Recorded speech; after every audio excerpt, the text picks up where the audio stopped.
There is something special for you. 2003 के अंदर 1 रुपये में एक टिकट बेची, 1 रुपये में टिकट बेच दी अपनी, तो सोचो उस आदमी का दुनिया को देखने का नज़रिया कैसा होगा। लोगों ने बंद कमरों में मेहनत करी, उन्हें आज लोग गूगल पे सर्च करते हैं।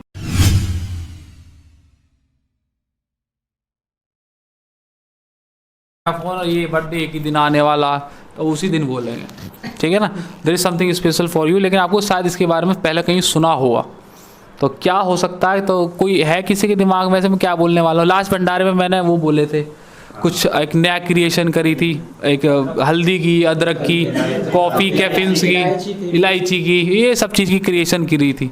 आज भी मार्केट में से एक मैंने एक टॉपिक उठाया, मार्केट में बहुत ज़्यादा उठाया हो, लेकिन सही मायने में वो सब तक पहुंचा नहीं है, तो मैं आज मैं तुम्हें उसे पहुंचाऊंगा। वो क्या तुम सोच रहे हो कि क्या हो सकता है, मैं क्या बोलने वाला हूँ, क्या तुम्हें ऐसा लगता है कि क्या वो चीज़ हो सकती है, what you are thinking.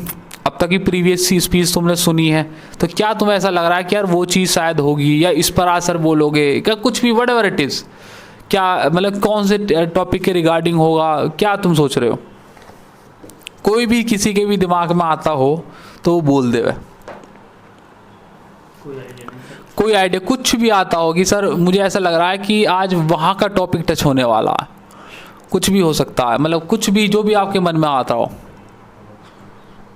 Topic है सर जी, आप हमेशा जीवन को सार्थक बनाने वाली चीजें बता दें, तो कुछ ना कुछ तो ऐसे होगा जो हमारे जीवन के लिए काफी हाँ, जीवन के लिए अच्छा होगा, जीवन को सार्थक बनाने में आएगा, तुम्हारी महिमा और गरिमापूर्ण जीवन को जीने के लिए वो आगे आपको प्रोत्साहित करेगा। तो आप बताइएगा क्या क्या कह रहे हैं, मुझे बताएं जरा।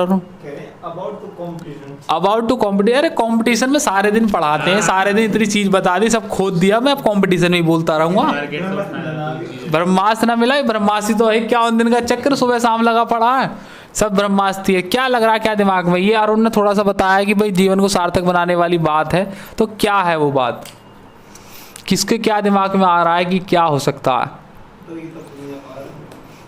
बताओ। गुरु की बताने वाले को टॉपी है ज्ञान है, गुरु का ज्ञान का अंदाजा लगाना बहुत मुश्किल है। ईमानदारी तो लास्ट स्पीच ईमानदारी के ऊपर ही थी, कर्ण और ईमानदारी और मेहनत के ऊपर बताया था। एनीथिंग एल्स, किसी के दिमाग में कुछ आ रहा हो, आ रहा है कुछ नहीं। शुभम सर्च कीजिएगा गूगल पे, इस साल की नेशनल फिल्म का अवार्ड किसे मिला है, वही तुम्हारे लिए टॉपिक है आज का। ये डालेगा नेशनल फिल्म अवार्ड 2022, बस इतना ही सर्च करना और ज़्यादा नहीं। और ये सवाल तुम्हारे पेपर में भी आने वाला है, समझ लीजिएगा। और मैं क्यों आने वाला मैं अभी बताऊंगा थोड़ी देर में, बहुत शिद्दत से। तमिल फिल्म है, यस तमिल फिल्म है, सुराराई पोट्रू, बस इतना ही कहा है। तुमने देखा नाम, बस यही देख लीजिएगा, बस बंद कर दीजिएगा अब सब बंद कर दीजिएगा अपने फ़ोन, अब ध्यान से सुनेंगे।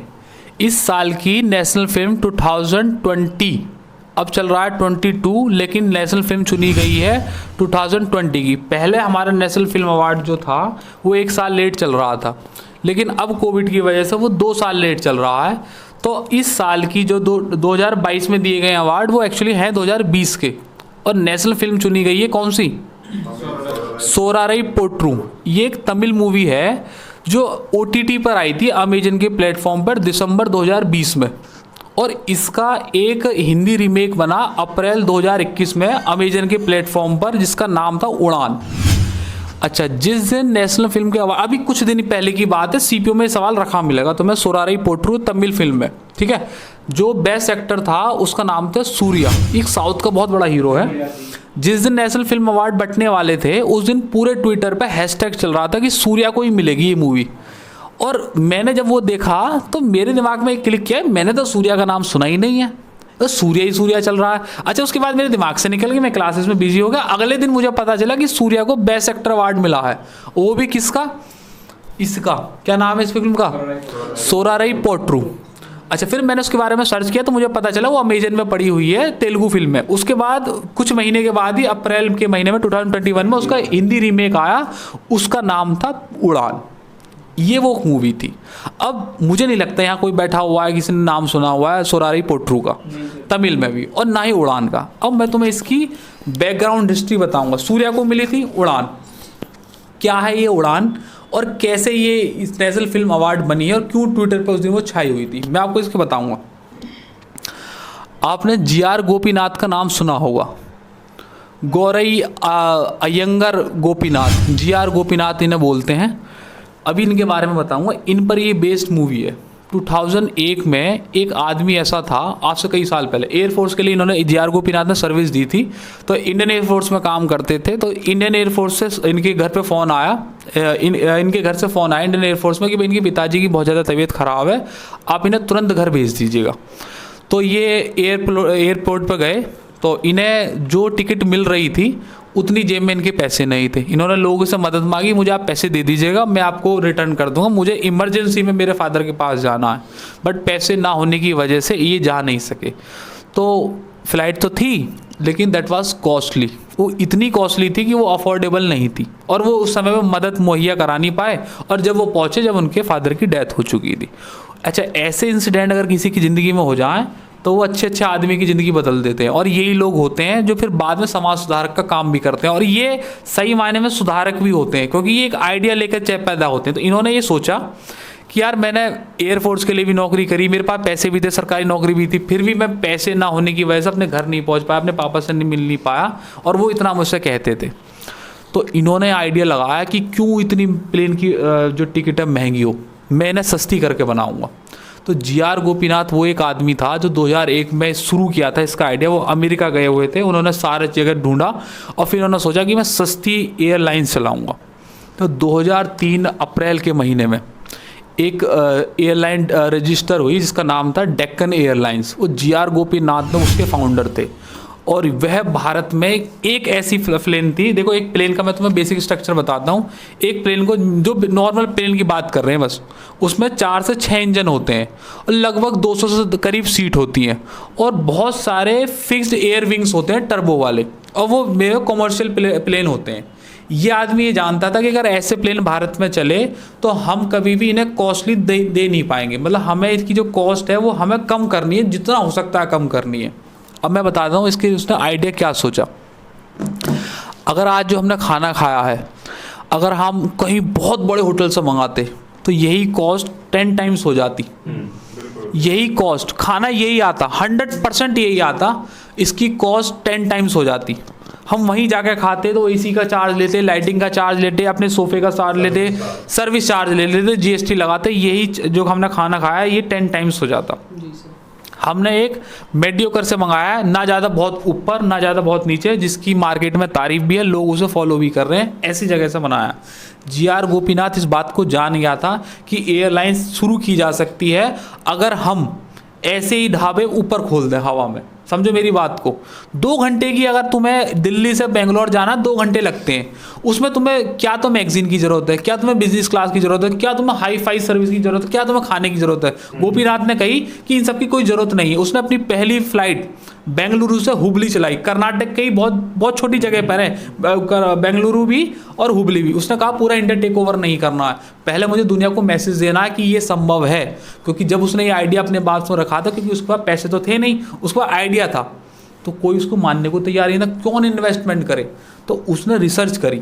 उसने देखो, एक चील होती है, चील बहुत ज़्यादा खाना खाती है, बहुत ऊंची तक उड़ती है। एक छोटी छोटी चिड़ियाएँ भी होती हैं जो बहुत नॉमिनल सा खाना खाती हैं और बहुत कम डिस्टेंस में उड़ती हैं। इस आदमी ने जब इस सुबह अपनी छत पे सो रहा था, ऐसी चिड़ियाओं को देखा कि यार ये बहुत कम खाना खाती हैं और नीचे ही उड़ जाती हैं। तो इसके दिमाग में आइडिया आया, क्यों मैं इन प्लेन्स के साइज़ को छोटा कर दूं, इनकी सिटिंग को छोटा कर दूं, इनके इंजन कम कर दूं।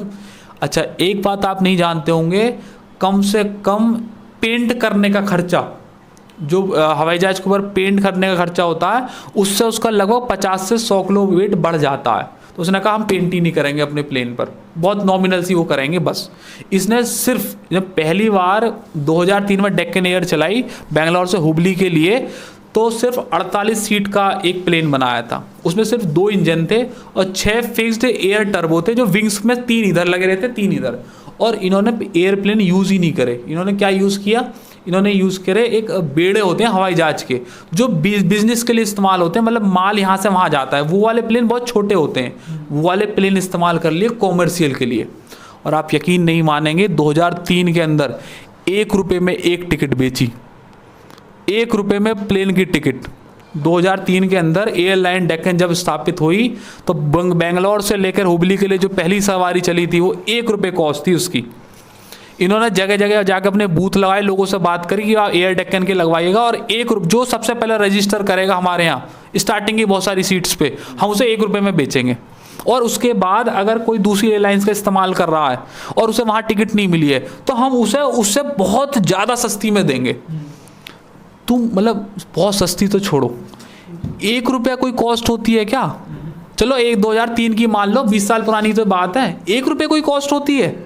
₹1 में एयर डेक्कन चला दे एक ऐसा आदमी, आज से 2000 GR गोपीनाथ जैसा आदमी जो ₹1 में को सोच कौन सकता है? नॉर्मल प्लेन की बात करोगे तो अगर आप ऐसी छोटी डिस्टेंस की भी बात करोगे तब भी 4 से 10 हज़ार का खर्चा आएगा। थोड़ी डिस्टेंस बढ़ा दोगे 20 से 25 हज़ार जाएगा। देश क्रॉस करोगे तो फिर लाखों में चली जाती है बात। वो आदमी ₹1 में उड़ाया था। उसका ये सपना था कि जो भी बहुत लोअर क्लास है, जो फाइनेंशियली साउंड है, जो रिक्शे वाले हैं, सब्जी वाले हैं, टायर पंचर वाले हैं, ये सब इनके लिए एक बस सपना ये कि भाई हाँ ये देखो उड़ता हुआ चला गया, प्लेन उड़ता हुआ। उन्होंने कहा ये सब लोग भी बड़े आसानी से एयरप्लेन में जाएंगे। उसने ये सपना देखा था और ₹1 में जो पहली फ्लाइट उड़ी थी उसमें बिजनेस क्लास का आदमी भी, वर्ल्ड क्लास का आदमी भी और ये सब जो लोअर क्लास के मेंबर थे ये सब ने साथ में बैठ के किया था। इसमें कोई बिजनेस क्लास नहीं लगाई। 2 घंटे के सफ़र में कोई इन्होंने मैगजीन नहीं दी, कोई खाने के लिए नहीं दिया, वो कॉस्ट ऐसे कट कर दी। लेकिन फिर भी ₹1 में बचा क्या? और 2007 तक 680 फ्लाइटें हर रोज़ उड़ती थी। 680 फ्लाइटें पूरे भारत में भी नहीं, पूरे भारत से बाहर भी एयर डेक्कन। और ये सब काम उस आदमी ने अकेले किया था, भारत सरकार ने कोई समर्थन नहीं दिया था। ये मैं तुम्हें सब वही स्टोरी बता रहा हूँ जो तुम अब मूवी देखोगे, ये वाली मूवी। कौन सी मूवी? सोराराई पोट्रू तमिल की, और आपको देखनी है उड़ान, ये हिंदी में सूर्या की। ये सब वही स्टोरी है। और सोराराई पोट्रू तुम लिख लो, तुम्हारे पेपर में सवाल आएगा। सोराराई पोट्रू इस साल की नेशनल फिल्म अवार्ड मूवी है 2020 की, जो 2 साल पीछे चल रहा है। और GR गोपीनाथ ने ये काम संभव कर दिया। जब वो लोगों से कहता था ना कि मैं सस्ती फ्लाइट उड़ाऊंगा तो लोग हंसते थे, संभव कहाँ है? तो उसने कटिंग कर दी। उसने हर चीज़ सोची कि कैसे कैसे क्या क्या कट सकता है और लेके ₹1 में टिकट बेची। और ध्यान यकीन मानेगा 2003 के बाद लगभग 16 नहीं 17 साल लगे, 16 नहीं 15 साल लगे, 14 साल लग गए। 2017 अगस्त 2017 में जब से नरेंद्र मोदी जी बने 2014 से लेकर तमाम स्कीम चल रही है, बहुत जितनी जब स्वच्छ भारत अभियान स्कीम चल रही है, नमस्ते नमामि गंगे की चल रही है, बहुत स्कीम चल रही हैं। उनमें से एक स्कीम चली थी उड़े देश का आम नागरिक। अप्रैल 2017 में इसकी शुरुआत हुई थी। ये वही है जिसका फाउंडर था एयर डेक्कन। उड़े देश का आम नागरिक स्कीम का सबसे चीफ एग्जीक्यूटिव सलाहकार GR गोपीनाथ को सिलेक्ट किया गया। जबकि जब स्टार्टिंग में इन्होंने मदद मांगी थी तो किसी गवर्नमेंट ने मदद नहीं करी थी और जितने भी एयरलाइंस बाकी थी उन सब ने इसका विरोध किया था, क्योंकि वो सब मार्केट जानते थे और वो जानता था अगर ₹1 में ये टिकट बेचेगा तो हमारे 20,000 के टिकट में कौन बैठेगा, कौन बेचेगा। तो तुम सोचो कि उसके इतने सालों के बाद 2017 में, और अब 5 साल हो गए इसके उड़े देश का आम नागरिक को जगह जगह जाकर खुद इंडियन गवर्नमेंट प्रमोट कर रही है कि हम सस्ती हवाई पट्टियां बनाएंगे, हम सस्ते प्लेन लेकर आएंगे। और उड़े देश का आम नागरिक, आम इसलिए वर्ड इस्तेमाल किया गया कि आम लोगों के लिए प्लेन में उड़ना एक सपना ही है। अरे भाई प्लेन उड़ के चला गया, आम आदमी के सर के ऊपर से अगर प्लेन चला जाए, अगर वो हवाई अड्डे के ऊपर गया है, हवाई अड्डे के आसपास कहीं गया है तो वो देखेगा जरूर, अरे ये क्या गया।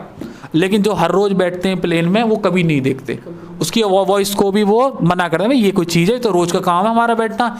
वो इस क्लास डिफरेंस को ख़त्म करने के लिए पूरी मेहनत लगाई और एयर डेक्कन बना दी 2003 में। और अब गवर्नमेंट इसको फॉलो कर रही है। उड़े देश का आम नागरिक अप्रैल 2017 में ये स्कीम लॉन्च हुई थी और अब 5 साल पूरे कर लिए और बहुत बढ़िया से कर रही है, गवर्नमेंट सपोर्ट भी कर रही है। ये स्टोरी तो मैंने तुम्हें सुनाई जो हुई थी उस आदमी पे, और ये मैंने बस तुम्हें मोटा मोटा एक गिस्ट दिया है। उसने तमाम ऐसी चीज़ें देखी, लोग उसे बर्बाद करने पर लग गए थे, पूरी एयरलाइंस एक तरफ और वो एयर डेक्कन एक तरफ। लेकिन वो लड़ता रहा, उसने बिल्कुल भी रोका नहीं, वो बिल्कुल चलता रहा। लोग मारे भी उसे, उसके सारे संपत्ति हड़प ली, वो उसको दिवालिया निकाल दिया। लेकिन उसे पता था कि मैं सफल हो जाऊँगा। क्यों? क्योंकि उसको अपने पर विश्वास था और अपने जो आइडिया उसके मन में आया था वो उसको साकार कर सकता था, इतना उसके अंदर कैलिबर था। इसलिए वो लगा रहा। और आज जी.आर. गोपीनाथ अगर गूगल पे आप सर्च करोगे तो बड़े नामों में आते हैं। जिन लोगों ने बंद कमरों में मेहनत करी और अकेले बैकएंड में चलते रहे, अकेले चले, कोई साथ नहीं था, कोई भी साथ नहीं था, अकेले चलते रहे, उन्हें आज लोग गूगल पे सर्च करते हैं। और मैंने बहुत पूरा उनका डेटा निकाल के पढ़ा है, पूरा समझा है कि क्या हुआ था, और सारी चीज़ अपने दिमाग में बैठा लिया, अच्छा ऐसे हुआ था। ये तो रही बात जो मैंने स्टोरी सुनाई तुम्हें मूवी की जो हुई थी। हमारे लिए क्या फ़ायदा है इसमें? तुम ये सोचो, मार्केट में एक ऐसा आदमी आया जहां आज लोग ये सोच रहे हैं कि कस्टमर को क्या हम दे दें या क्या ना दें, बस कॉस्ट बढ़ जाए कैसे ही, बस कॉस्ट बढ़ जाए कैसे ही। अगर आप कहीं रेंट पे रूम लोगे तो वो भी एग्रीमेंट में ये लिखवाता है कि अगले साल 10% किराया बढ़ जाएगा, चाहे कुछ भी हो, 10% किराया बढ़ जाएगा। आज 3000 रुपये है तो अगले साल 3300 रुपये देने हैं आपको, फिक्स करा के रखता है और रेंट पे रहता है, अगर कहीं एग्रीमेंट हुआ है तो, नहीं तो अपना वैसे भी दे सकते हैं। लेकिन यहाँ लोग क्या सोच रहे हैं कि भाई इस समय में बता रहा हूँ कि पैसे लो कैसे भी और उसकी कॉस्ट बढ़ा दो, कैसे भी हो बस कॉस्ट बढ़े। वो आदमी उस समय के दौर में, आज से 15, अब तो 20 साल हो गए, 2003 की बात है, 2001 से सब काम शुरू किया था, अब तो 20 साल हो गए लगभग। उस समय के दौर में ये सोच रहा था कि कैसे कॉस्ट कम की जाए। और चलो कॉस्ट कम कर दो, कोई बात नहीं, 1 रुपया क्या होता है बे, 1 रुपये में तुमने टिकट बेच दी अपनी। जो सबसे पहले अपना बुकिंग करेगा उसे 1 रुपये में टिकट मिलेगी, तो कौन ना करेगा, कौन ना करेगा। 1 रुपया क्या होता है, सोचो ये आदमी की सोच कैसी रही होगी। जहाँ आज दुनिया अपने पैसे बढ़ाने पे लगी हुई है, वो आदमी ये सोच रहा था कि पैसे कम करके 1 रुपये पे कैसे लिया जाए। ऐसे लोग कभी कभी जन्म लेते हैं और इनका दुनिया को देखने का नज़रिया अलग होता है, और ये एक कमरे में बंद रह कर रह ही नहीं सकते। इनका दिमाग इतना ज़्यादा क्रिएटिव होता है कि ये बस ये कैसे ही ना कैसे कुछ ना कुछ करना चाहते हैं और लोगों को वो चीज़ देना चाहते हैं जिसके लिए वो तड़पते हैं। ये ऐसे तभी बनते हैं जब ऐसे हादसे किसी के साथ हो जाए, तब इनके आत्मा से आवाज़ आती है। जब दुनिया जहाँ पैसे बढ़ाने पे लगी हुई है, उस आदमी ने 1 रुपये में टिकट बेच दी अपनी, तो सोचो उस आदमी का दुनिया को देखने का नज़रिया कैसा होगा, वो कैसे दुनिया को देखता होगा, कैसे दुनिया को समझता होगा कि यार अच्छा मुझे लोग बढ़ा रहे हैं पैसे और मैं 1 रुपये में बेचूंगा। उसकी दुनिया की सोच, उसकी क्रिएटिव माइंड, उसके रहने के तरीके, और क्या सोच के उसे जन्म दिया होगा। तो ऐसे जो लोग होते हैं जो औरों से हट के उसे कम जो क्वालिटी है उसको मेंटेन करके चीज़ों को सस्ते दामों में दे रहे हैं। क्यों? क्योंकि लोगों का वो सपना पूरा हो जिसके लिए वो तरसते हैं। कि जैसे यहाँ से कभी योगी जी का हेलीकॉप्टर गया तो मुझे याद है कि तुम सारे के सारे भाग गए थे बाहर, सारे के सारे भाग गए थे, स्पीच चल रही थी, अजी सर जी बस देखने दो, एक बार देख के आओ।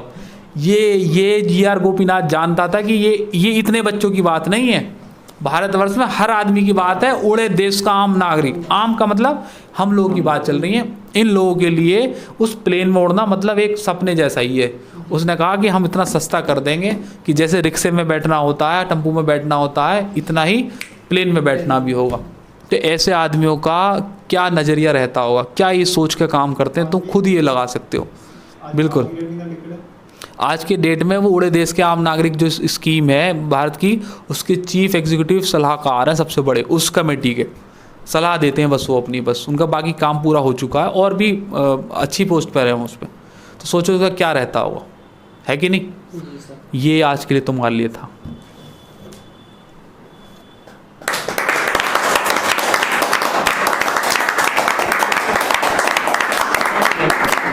कब करोगे, कर दो, पढ़ दो।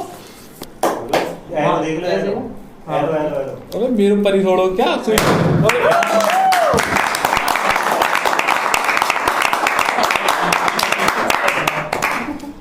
बहुत अच्छी लगी सर जी, आपकी ये लाइन मुझे बहुत अच्छी लगी कि जब आप बंद कमरों में अपने ऊपर टाइम खर्च करते हैं ना, जब आप बंद कमरों में अपने ऊपर टाइम खर्च करते हैं तो इसी दिन के कारण लोग आपको गूगल पर सर्च करते हैं। अभी आपने गूगल पर सर्च कराया, यदि वो उस टाइम मेहनत ना करते तो शायद आज हम उन्हें गूगल पर सर्च ना कर रहे होते। और कोई एनीथिंग है? और ये अभी आपने कहा कि हम सब कुछ कर सकते हैं जो हम सोच सकते हैं, तो अब सुबह जब आप विवेकानंद का करा रहे थे तब मुझे वो लाइन याद आई थी, मैं आप बोलना चाहता हूँ कि वैज्ञानिकों का मानना है कि मानव मस्तिष्क केवल इस वर्ल्ड की पैरेलल चीज़ सोच सकता है जो इस संसार में हो सकती हैं। तो यानी कि मानव जो सोच सकता है वो कर सकता है, उसके दिमाग में वही चीज़ आ सकती है जो वो कर सकता है। तो कभी भी अपने सपनों को मारे नहीं, हमेशा आगे बढ़ते रहें, और सर जी का साथ तो हर सपना साकार होगा ही। बहुत सुंदर, बहुत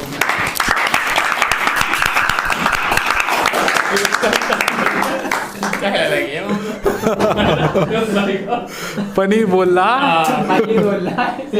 रसगुल्ला निकल गया